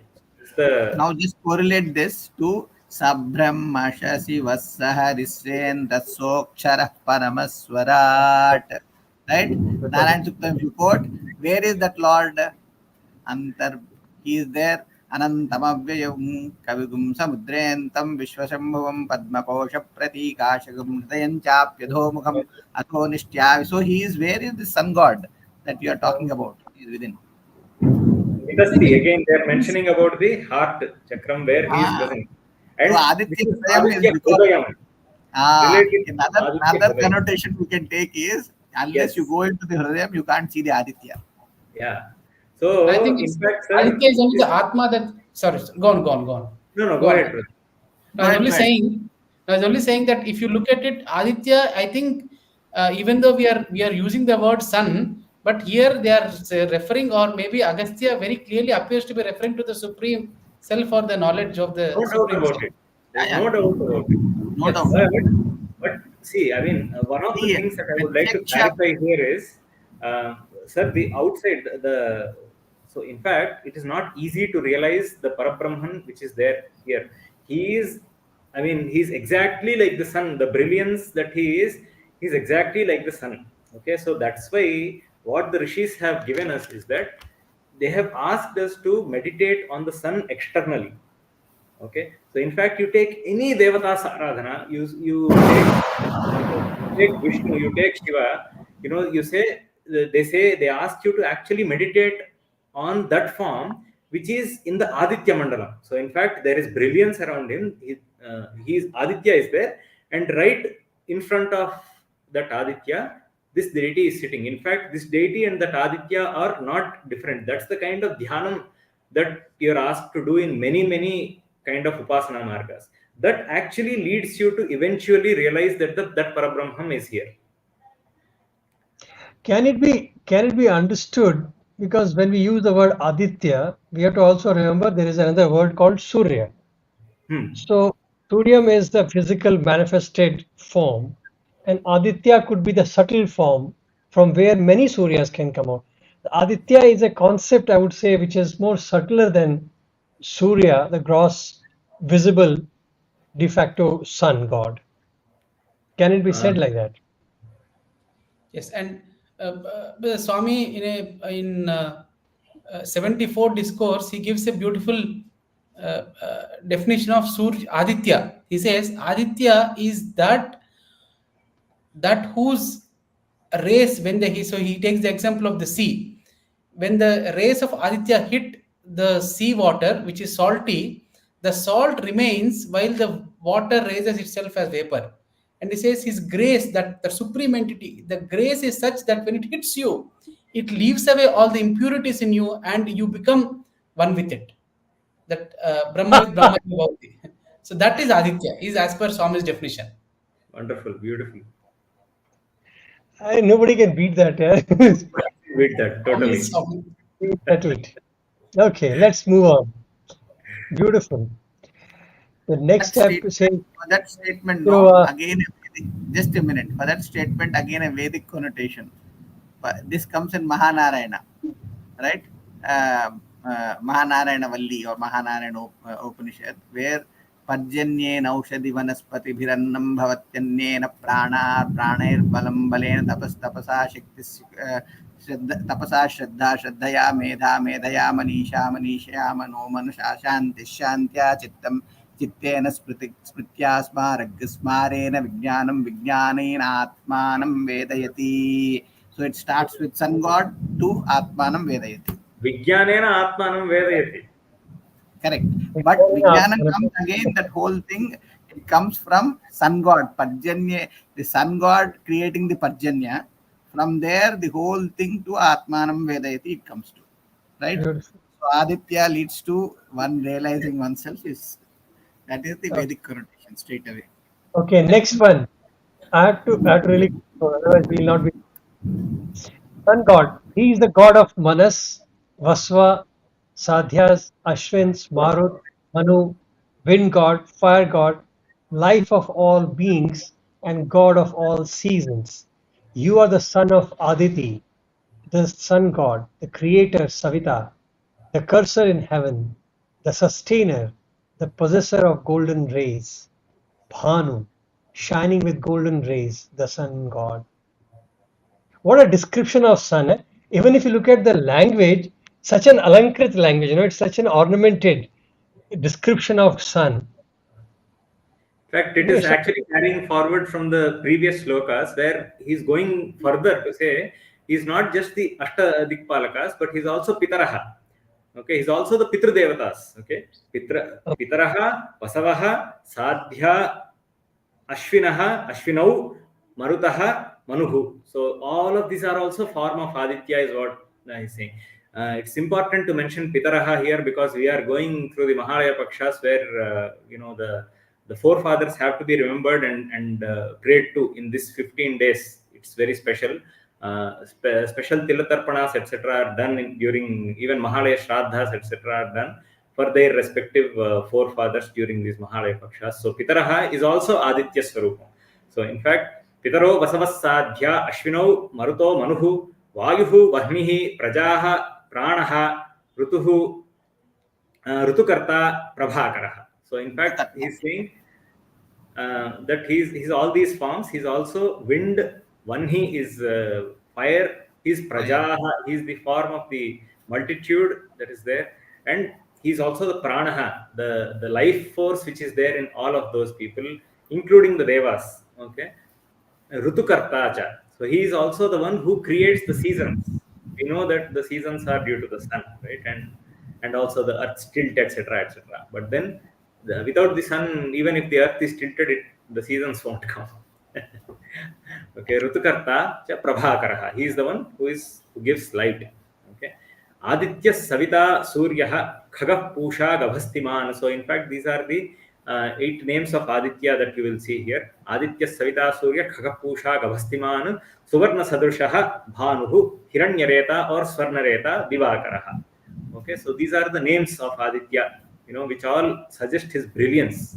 He's the how the way he gives out light, right? So all of these names are that. Okay. beautiful. हरिदश्वः सहस्रार्चिः सप्तसप्तिः मरीचिमान् तिमिरोन्मथनः शम्भुः Tvashta मार्ताण्डकः मार्ताण्ड Anshuman मार्ताण्डकोंशुमान् both are synonymously used, not a problem. So Haridashvaha again is one of the names. Again from here it's more like a namavali. Okay, Haridashvaha Sahasrarchihi. So in fact. All of these names in fact suggest his brilliance. Okay, Sahasrarchihi. Archihi is actually like a fire. He's Sahasrarchihi in the sense that he has it's like a thousands of fires are there. That's his brilliance and that's his radiance. Again, Sahasraha Anantavachakaha, because it means Sahasraha doesn't mean just 1,000 fires. Limitless. They are limitless. Okay. Sahasrarchihi Saptasaptihi Marichiman. So in fact, so 7 is actually related to Surya in a number of ways. 7 colors, he has 7 horses and so on. Saptasaptihi Marichiman. So in fact, he is the son of Marichi. So that's why also Marichiman is one of the names that is given to him.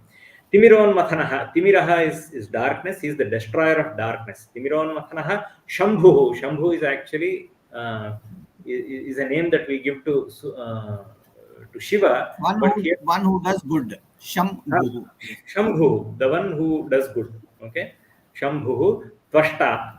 Martandakaha. Amshuman. Also, Martandakaha is for a different reason he is called Martandakaha. Sir, yes, sir. No, go ahead. It's okay. Yeah. So in fact, Martandaha is because he was, he was born dead, but then he was made alive. That kind of a meaning. So Martandakaha Amshuman. If we go into each of these names, the stories that are there behind will actually take a lot of time. So I'll limit myself. I'll also give an opportunity. Martanda also means one who is who has heat, one who also gives heat. Not only light, one who also gives heat is Martanda. Yes, that's also another meaning. But very common usage in Telugu is Madhyana Martanda. So Madhyana Martanda. So when he's beating down on our heads right in the afternoon, he's called Madhyana Martanda. So he's Amshuman also. Okay. Hiranyagarbhaha Shishiras Tapano Bhaskaro Ravihi Agnigarbhaha Aditehe Putraha Shankha Shishira Nashanaha. Again, all these names. Aditya word is because of Aditi Putra. That is the way we say. Aditi's Putraha, therefore Aditya. Aditehe Putraha they are saying here. Okay. And he's Shishira Nashanaha in the end. So Shishira is basically coldness. Yeah, coldness. That even the Shishira Rutu we say. No, same. Rutu is also there, but here it's the coolness or the coldness, which it destroys. Acha, at this point, one important thing about Aditya, it missed my mind. Sorry. Meanwhile, I'll just mention one thing. See, this is just like Gayatri. Another thought that came to me is Gayatri has 3 components. Swami told this a number of times in speeches. The year and all that I can't give like what Raju is giving. But then Swami mentioned there are 3 aspects to Gayatri. One is description, other is adoration, meditation and prayer. Adoration, meditation and prayer. Right? You will see exactly same things here. Yes. Right? There is description. There is then you will start getting Namaha, Namaha, Namaha. The kind of meditation and adoration part. Adoration part comes in, and then all this description is nothing but meditation. Right? You finally have even the prayer. Yes. All 3 come. So that is why this is Gayatri. In that sense, also, if you look at it, same 3 components are there even in this. Fire of dissolution in the womb, the son of Aditya. Okay, next. Vedas now, right? Yes. You are the Lord of the sun. You want to read it first? Yeah. Yomanahas tamobhedi rugyajus samaparagaha ghanavrushtihi apam mitraha. Okay. Apam mitro vindhyavidhihi plavangamaha atapi mandali mrityuhu nahi atapi mandali mrityuhu pingalas sarvatapanaha kavir vishvo mahatejaha raktas sarvo bhavodbhavaha. In fact, one of the Veda mantras that I would like to quote here, and that's what Sir was also mentioning. If you look at Vitasthi, etc., he was mentioning about the Narayana Suktam that comes in the Narayana Valli, right? So, in fact, it is part of a beautiful passage in the Narayana Valli in that Upanishad, which is actually called Dahara Vidya. So Correct. Dahara is Dahara Chakram is here, Correct. the heart chakram. Okay, so this Dahara Vidya actually not only what comes immediately after the Narayana Suktam is directly what talks about Aditya. So there, all of these are mentioned. Adityo va esha etan mandalam tavatratar jastarja mandalagum sarjan loko thaya esha etasmin mandale dipyateta nisama nisasamnam loko thaya esha etasmin mandale chishi purushastani yajugum shisayajusha mandalagum sayajushan lokasaisha trayeva vidyatapatiya esho antaraditye हिरण्मयः पुरुषः आदित्यो वै तेज ओजो बलञ्जश्चक्षुश्रोत्रमात्मा मनो मन्युर्मनुर्मृत्युः सत्यो मित्रो वायुराकाश प्राणो लोकपालः कः किङ्कं तत्सत्यमन्नमृतो पुरुष अमृत एष पुरुष एष भूतानामधिपतिर्ब्रह्मणः सायुज्यगुं स लोकतामाप्नोत्येतासामेव देवतानां सायुज्यगुं साष्टितागुं समानलोकतामाप्नोति य एवं वेदेत्युपनिषत्. Yes, right. So, in fact, all of these are directly from that part of Vedam. All of these are directly being quoted from there.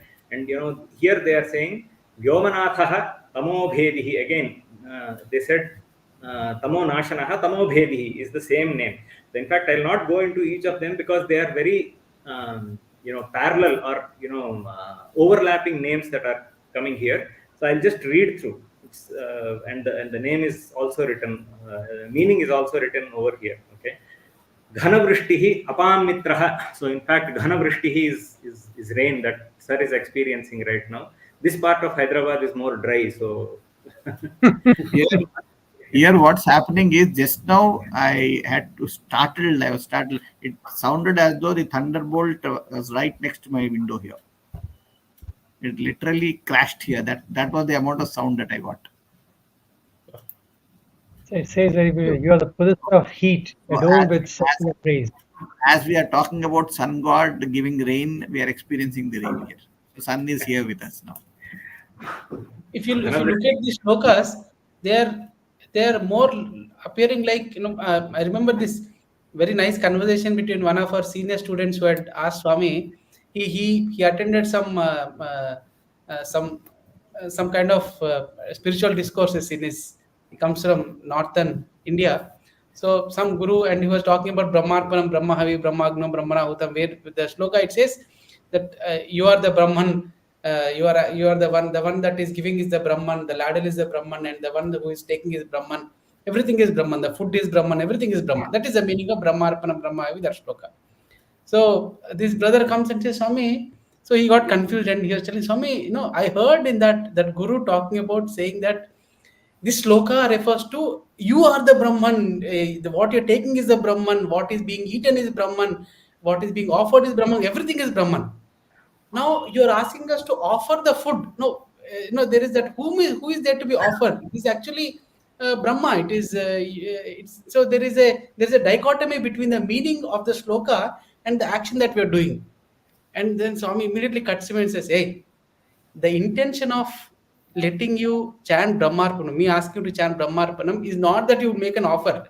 That is secondary. But some point of time, it will strike you that, hey, I am the Brahman. I am the one who is taking everything. At some point, if not, it is like the daily affirmation that when you're consuming, it is not someone else who is consuming. It's not someone else being offered.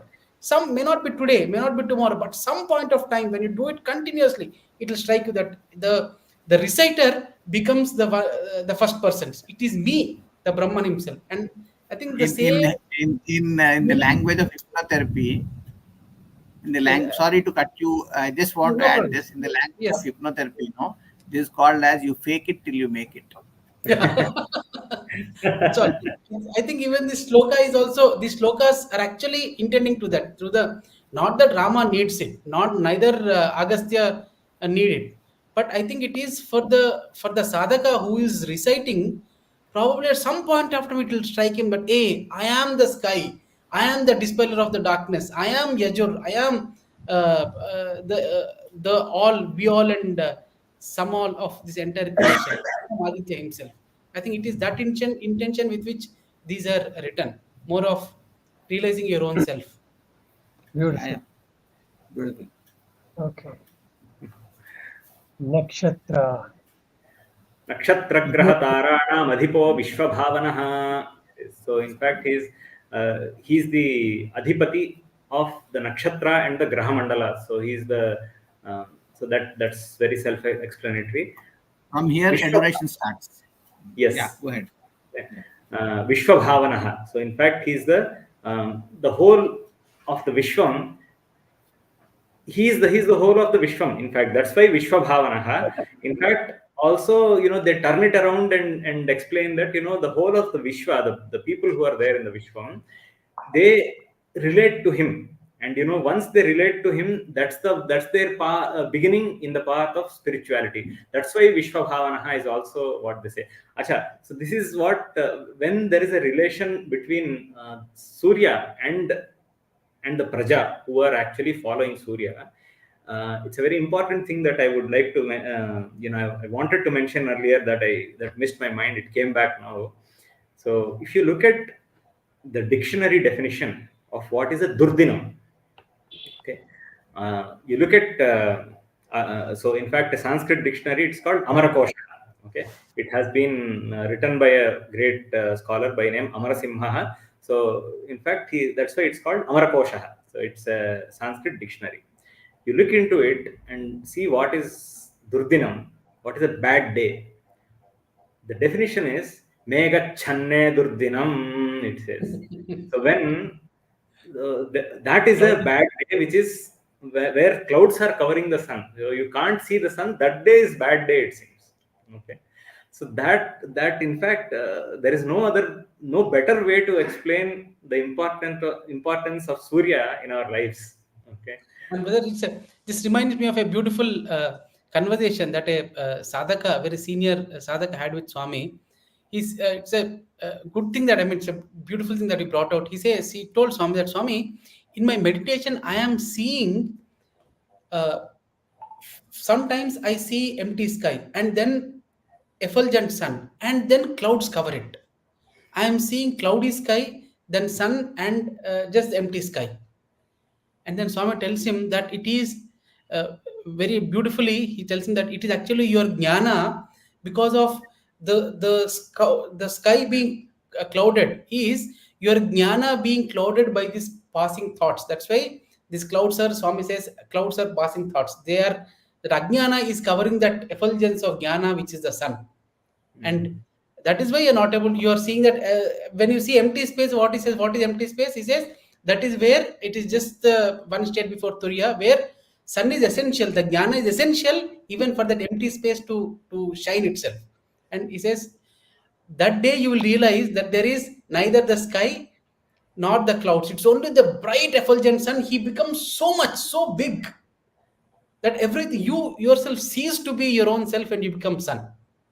So I think that's what the Turdina, which you referred as Amarakosha, probably Beautiful, beautiful. being referred. Maybe just to extend a little bit for the sake of sadhana and sadhakas, no?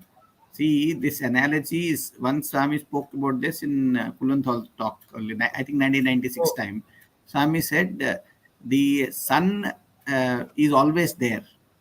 Even when there is the clouds cover him, we know sun is behind, right?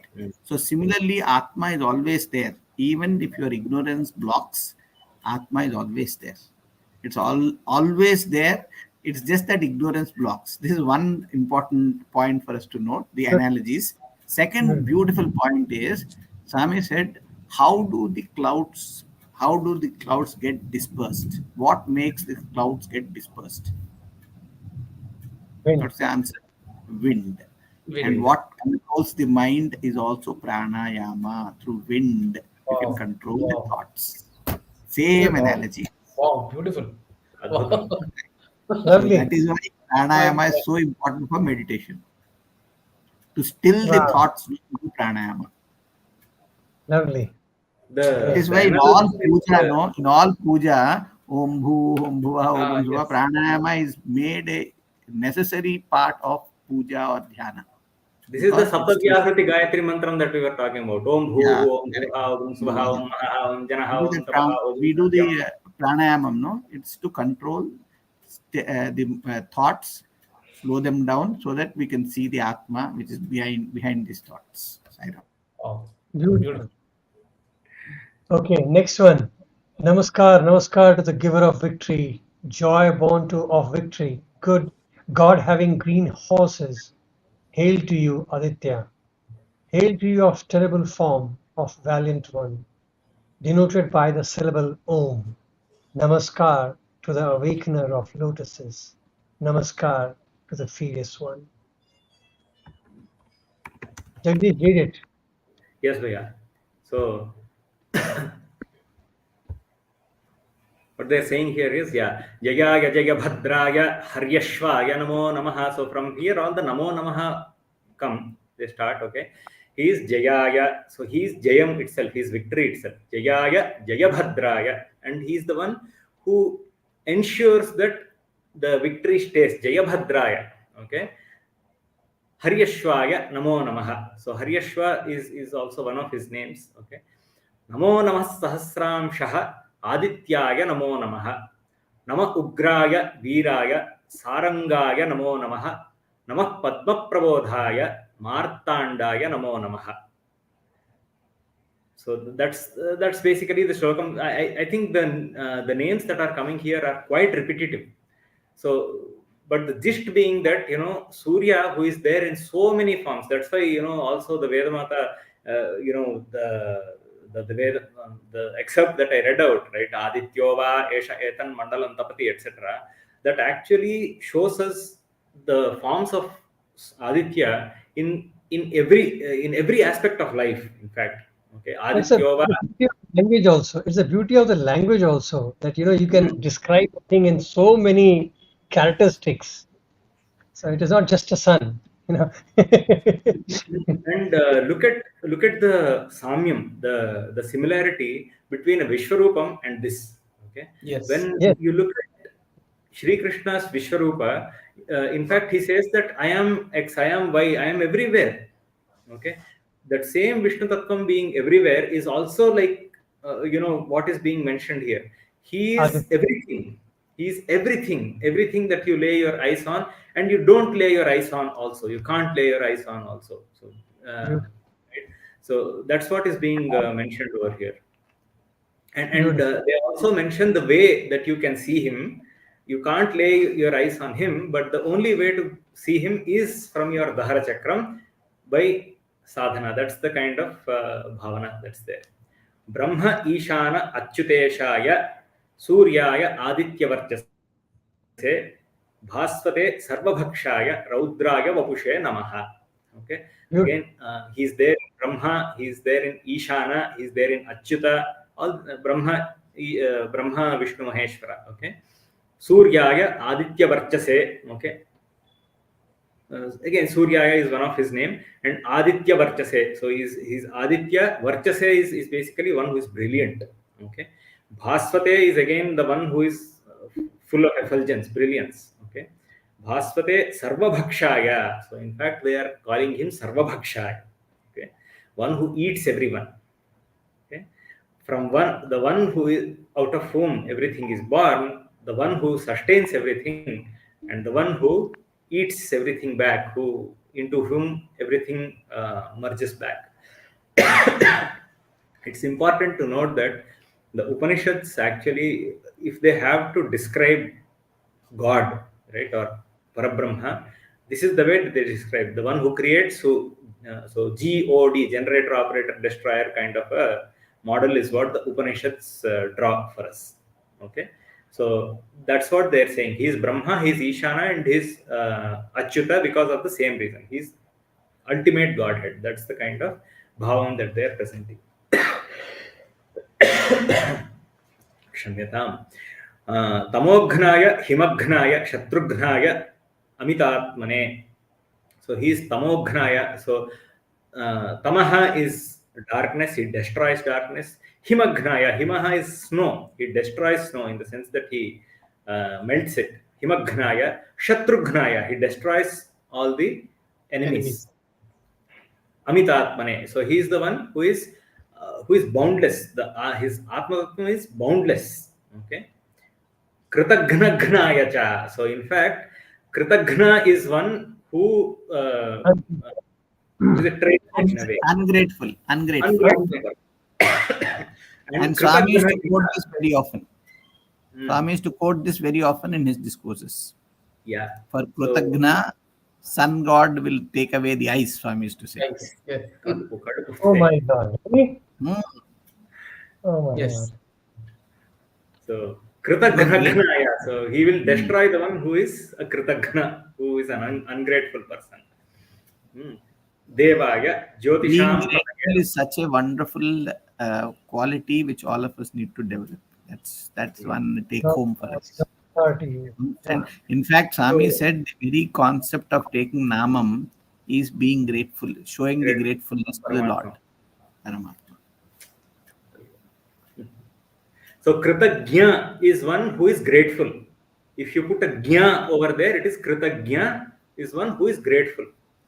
A Kritagna is one who is ungrateful.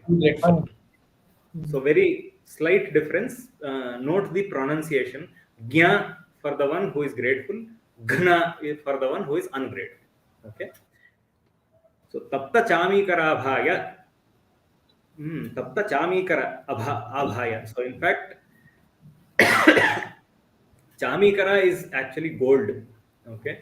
So tapta chamikara abhaya is the one when you heat gold. Have you would have seen, when a sonar or a person, a goldsmith actually, when he heats gold and gold actually melts, right? It has a very beautiful luster. It's lustrous. It's not red. If you melt iron, it is red. If you melt gold, notice it's not red. It is reddish, no doubt, but with a golden hue. There's a golden hue. Yeah, it's a golden hue. Yes, there is a golden hue to the red that is there. So that's why he's saying tapta chamikara abhaya. So in fact he looks like that golden color. Okay. Tapta chamikara. Haraye Vishwakarmane. So Hari is one of the names that is being attributed to him. He is Vishwakarma. So Vishwakarma in the sense that he has created the whole of the Vishwa. Okay. Tamaha tamobhinighnaya. Again tamobhinighnaya. He destroys tamas. Okay. Abhinighnaya. Ruchaye lokasakshine. Rucha is basically is Vedam. Okay. Ruchaye lokasakshine. He is the one who is sakshi of all the lokas which are there. Okay. Nashayati esha vaibhutam tadeva srujati prabhu. So in fact he destroys all the creation and he recreates it. Okay. Payati eva payatyesha tapati esha varshatyesha gabhastibhihi. So in fact he payati. So in fact payati being payati is to make someone drink. I think payatyesha tapatyesha varshatyesha. So protection, no payati. That is pati. Payati is basically one. So in fact, you have to read it from middle. So tapati esha. So in fact, he is the one who causes thirst. Okay, he is the one who makes you drink. He is the one who gives rain and fulfills that thirst, and not just giving rain. He also payati. He gives that rain to a person. I mean, so just like we discussed in the past, having a thing and experiencing it are two different things. Okay, just like he creates thirst by heat, and then he gives rain to quench it. And then he also payati. He also makes someone drink that. Pichi pattinchuno. Something like that. What Swami said, it's exactly that. You are giving a better translation than what is written there. So No. This is the fact here. This is what it is. What is the thirst that he is going to create? Thirst for the Lord. And how is he going to relieve? By appearing himself. Right? What is the thirst? Thirst is thirst for the Lord. Right? The things written by Maharshis are so layered that at every layer you find it true. Even at the spiritual level, even at the material level, they are true. Okay. Esha supteshu jagarti bhuteshu parinishtitaha. Esha chaiva agnihotrancha phalanchaiva agnihotrinam. So he says, Esha Supteshu Jagarti. So in fact, he is the sleep itself, and he is also the one who wakes up the one who is asleep. Esha Supteshu Jagarti. Okay. Bhuteshu Parinishtitaha. So he is the one who is there within the Bhutas. Bhutas are, all the everything that is created are Bhutas. So in fact, the organisms are Bhutas. So he is there in the Bhutas as the consciousness, and he is the one who destroys the Suptaha. Suptaha is sleep. Sleep here is the slumber that we are in, the avidya that is there. And he is the one who destroys that avidya, and he is the one who makes us realize. So Esha Supteshu Jagarti. So he is the one who wakes up the asleep. Okay. Not just in the physical sense, but also in the spiritual sense. He rises in the morning to wake us up. Similarly, he rises within to wake us up from the slumber of avidya. Okay. Esha chaiva agnihotrancha phalanchaiva agnihotrinam. So he is sakshat agnihotram. So since we are speaking about agnihotram here, agnihotram is done twice by a married person. A married person, only a grihastha has grihastha or a vanaprastha. These are the only two people who have access to agnihotram.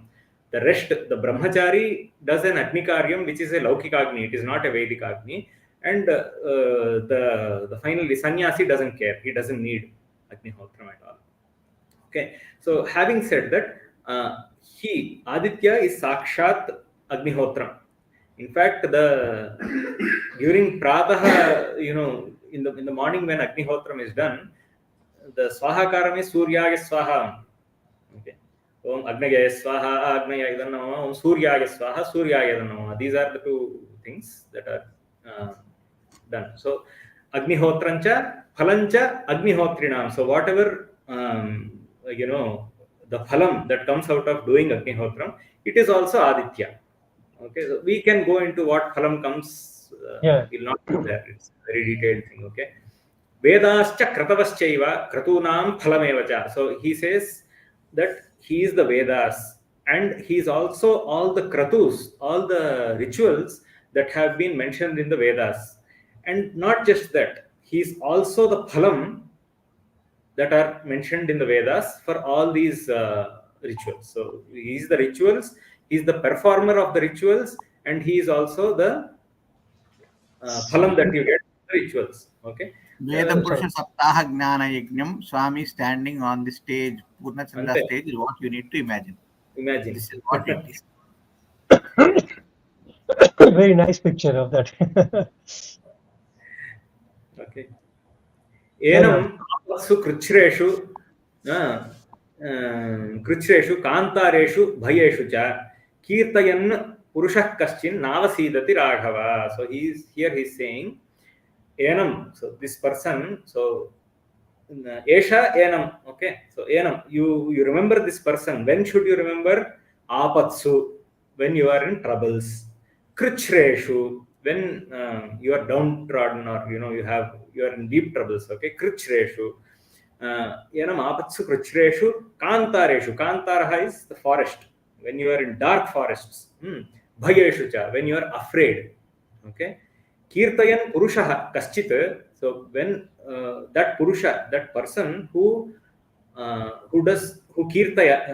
kirtayan, so actually who worships this Aditya, kaschit. So that purushaha kaschit, that certain person who remembers Aditya in such situations, navasidati. So he doesn't let him down. So he is the one who brings him out of all these difficulties. Okay.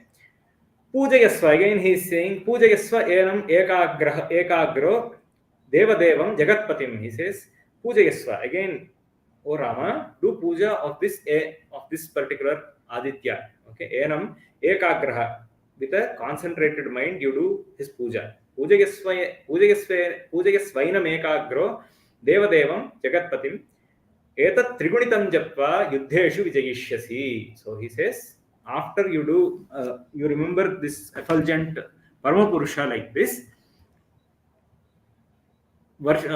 chant this whole thing 3 times, and you will win this war. Yuddheshu vijayishyasi. Trigunitam japva 3 times. Not just this war. He says there is a bahuvachanam for yuddheshu, means in all the wars.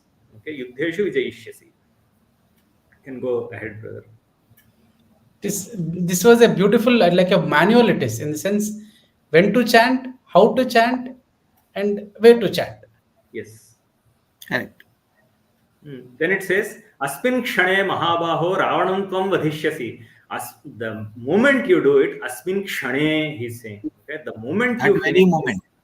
that very moment, Asmin Kshane Mahabaho, O Mahabahu, the one with great arms, that very moment, Ravanam Tvam Vadhishyasi. You will destroy Ravana. Okay. Okay. Evam तदागस्यो जगाम च यथा जगाम Jagama च यथा Yathagatam. यथा There is a little part of Vedam here, never mind. So, after telling this much, he Agastya leaves. went to where he came. Yathagatam. Yathagatam tatha gataha Agastya. Okay. Jagama. He went back to where he came from, Agastya. Etat Shrutva. So, after hearing this much, Etat Shrutva Mahabaho, Etat Shrutva Mahateja Nashtashoko नष्टशोको भवत्तदा Dharayam धारयामास सुप्रीतो राघवः प्रयतात्मवान्. Prayatmavan, he says. So after listening to this much, he lost all his sadness, and his chinta that we were talking about earlier. Okay, so this is also a reason why chinta has been mentioned over there, in order to tell people that the way to remove all your chintas is this. You practice this, and your chintas are gone. Okay. एतत् श्रुत्वा महातेजा नष्टशोको भवत्तदा धारयामास सुप्रीतः राघवः प्रयतात्मान्. So in fact he did dharana. So dharana comes when does dharana come? Meditation. Dhyana. After dhyana. Yes. After dhyana. Okay. So which means he has done dhyana on it and Meditated on sun god. Yes. Yes. And that dharana comes when that form has steadily been established in him. Okay.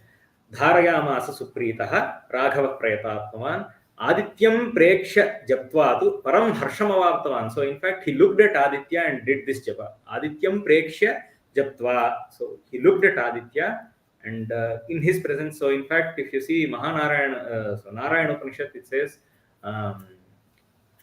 Madhyandinamaditya जप्त्वा पंचपातकोपपातकात् प्रमुच्यते. So it's very similar to that. Okay, so he's right in front of Aditya, looking at him. He has done this dhyanam. Adityam preksha japtvatu param harsham avaptavan. He found param harsham, so he became joyous. Okay, trirajamya shuchir bhutva dhanuradaya viryavan. So after doing this much, he did achamanam. Okay, 3 times.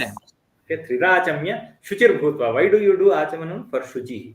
Okay, after doing achamanam, he became shuchihi, and then he took his dhanas and he went forward for the war to fight Ravana. Okay, Ravanam prekshya hrushtatma yuddhartham yuddhaga samupagamat sarvayatnena mahata vadhetasya dhruto bhavatu. Okay, looking at Ravana, so Ravanam Preksha Hrushtatma, the one who has Hrushtatma is the one who is satisfied completely. Okay, Hrushtatma. Ravanam Preksha, he looked at Ravana and he was completely satisfied. Yuddhagya Samupagamat, he came ahead for war, and Sarvayatnena Mahata Vadhetasya Dhruto Bhavatu. So in fact, with all the efforts that he put there, he killed Ravana and he became victorious over there. Okay. Atharaviravan nirikshya ramam muditamanaha paramam prahrishyamanaha nishicarapati sanshayam viditva suragana madhyagato vachstureti. So in fact, these 2 slokas look as though they are a little bit of a time travel kind of a thing. They are going ahead and telling you what happened. Okay, they are already saying that Ravana's the killing of Ravana has happened. Abhavat. Okay. Abhavat, yes. Okay. And then Atharavi Ravadan. So he says Atharavihi Avadan. So he says at that point Ravihi, who is the sun god, he mentioned Avadan Nirikshya Ramam. He looked at Rama and said Muditamanaha Paramam Prahrishyamanaha. So both Rama and all the devatas and also Surya, they were Muditamanaha. They were full of happiness in their hearts. Paramam Prahrishyamanaha. Okay, so again they are talking about their happiness only. Ahladam. It's just not mudita, but ahladam. Ahla. Rahushya. Yes. Okay. Nishichirapati Sanshayam Viditva. Okay. Suragana Madhyagato Vachastvareti. So in fact, Rama, knowing that the Rakshasa king will be destroyed, came quickly to Rama and uttered Hari. Okay. So in fact, Aditya, after taking all these prayers from Surya, he goes back in between the Devas and he says, hurry up, finish the task that you are here to do, and please finish this Ravana. So in fact, that's where you feel that it's as though Surya knows the future. He comes to Rama and says, "Oh, hurry up! Show whatever I saw in the future, make it happen in the present." That kind of a instruction he gives to Rama and says, "Please hurry up and Finish finish the game. Ravana." Finish the game. That's how Aditya Hrudayam ends. Beautiful. It is so overwhelming, to think about it. I think it needs a lot of contemplation because Yes. these are, I'm reminded of Vishwamitra, when he takes Ram and he gives him Atibala. And Atibala. And Bala, Atibala. that powers he gives, right? In that, Bhagavan explains that even Vishwamitra fell in the Maya. And then suddenly he takes up from there and says, okay, I'm doing my formality of giving you, but you know it. But for that second, he had slipped in thinking that I must give him the powers. And, I feel this last two verses are exactly that wake up call for the sage also, that who am I giving here? It's already done. Tera tujhko arpan, it is. So it's like that he's saying, Ram, get up and do all of that, and suddenly he realizes, hey, what am I talking? It's already done. So if you look at the last two verses, it sounds as if it's like kind of like he couldn't hold his joy of saying, Lord, finish, hurry up, and come back to us. Enough of drama. So it is that I'm realizing how even sages at that level cannot But keep up to that awareness all the time, but the fluctuation immediately comes back. Like Vishwamitra immediately realized, and he said, Lord, I'm sorry, I'm giving you because it's my duty to do that, but not that you require it. Same thing I'm realizing here. Even Agastya doing all of that, suddenly he says, hey, sorry. Here. I just have one more perspective.